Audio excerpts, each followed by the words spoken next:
BD 271 2014 সালে আমাদের এই প্রকল্প প্রতিষ্ঠিত হয়।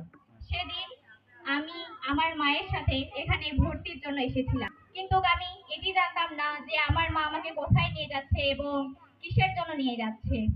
পরে আমার মা আমাকে বলল, তুমি আজ থেকে এই প্রকল্পের শিশু। কিন্তু আমি প্রকল্পটা কি সেটা বুঝতাম না। তখন আমার বয়স ছিল 6 বছর। তখন আমার প্রকল্পতে আসতে ভালোই লাগতো না, মা আমাকে জোর করে পাঠিয়ে দিত।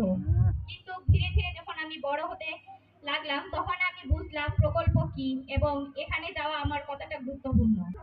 যখন আমি 15 বছরে আসলাম তখন আমি খুব ভালো করে বুঝলাম যে প্রকল্পটা কি জিনিস এবং এটি আমার জন্য কি প্রয়োজন এবং কি গুরুত্বপূর্ণ ভূমিকা রাখছে।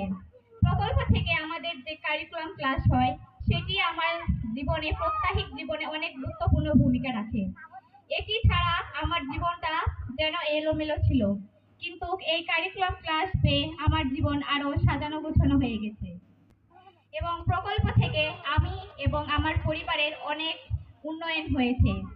আগে আমি পড়াশোনার জন্য বাবা মায়ের কাছ থেকে টাকা চাইতাম, কিন্তু প্রকল্প থেকে এখন আমাকে পড়াশোনার জন্য টাকা দিচ্ছে এবং আমি প্রাইভেট পড়তে পারতেছি এবং আশা করছি আমার ফলাফল ভালো হবে।